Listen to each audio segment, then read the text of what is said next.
maibabalik na sa pamamahala ng pamahalang lungsod ng Kawayan ang Kawayan Public Market matapos pumayag ang Primark sa isinagawang negosasyon para sa turnover ng palengke. Sa panayam ng Bombo Radio Kawayan kay Kawayan City Mayor Cesar JCD Jr., sinabi nitong hinihintay na lamang ang pinal na Memorandum of Agreement o MOA upang maisakatuparan ang bagong kasunduan sa pamamagitan o sa pagitan ng lokal na pamahalaan at Primark.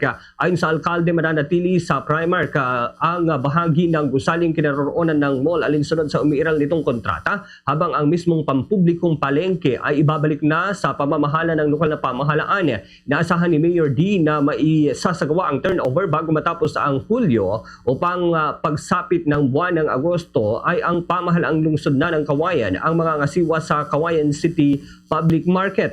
Anya, agad rin nilang sisimulan ang mga paghahanda para sa rehabilitasyon ng palengke. Sinabi pa ng alkalde na nakalaan na ang pondo para sa planong pagsasaayos ng public market sa susunod na taon, habang isasaayos na rin ang panukalang bagong market code na dumaan na sa public hearing, kabilang ang amyenda sa rental rates ng mga pwesto. Dagdag pa ni Mayor D, hinimok din niya ang Primark na maglaan ng parking area bilang bahagi ng planong pagpapaganda ng mall upang makatulong sa pagsasaayos ng daloy ng trapiko at mapadali ang pagpunta ng mga mamimili sa palengke. Binigyang diin ng alkalde na pinili ng pamahalang lungsod ang maayos na negosasyon sa halip na legal na labanan upang hindi maantala ang operasyon ng palengke at maiwasang maapektuhan ang kabuhayan ng mga vendors. Ganito ang bahagi ng pahayag ni City Mayor Cesar JCD Jr.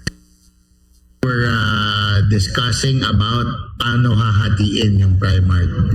So ang nangyari na usapan natin ngayon ay inaantay ko na lang yung final na Memorandum of Agreement namin at gumawa kami ng bagong kontrata na yung harap, yung mall will be still sa kanila dahil meron silang existing na kontrata sa atin. Ang importante is makukuha po natin yung market. So yung palengke, yan ang target natin, and hopefully by end of next month ay totally turned over na sa Kawayan City.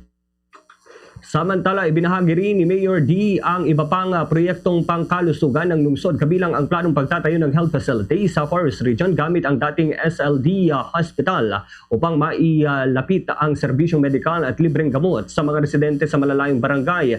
Inihayag din niya na nakikipag-ugnay na ang pamahalang lungsod sa San Miguel Corporation para sa planong pagtatayo naman ng solar farm at posibleng pakikipagtuwang sa ISELCO upang magkaroon ng alternatibong pagkukunan ng supply ng kuryente na inaasahang makatutulong sa pagpapabuti ng serbisyo at katatagan ng power supply sa Kawayan City.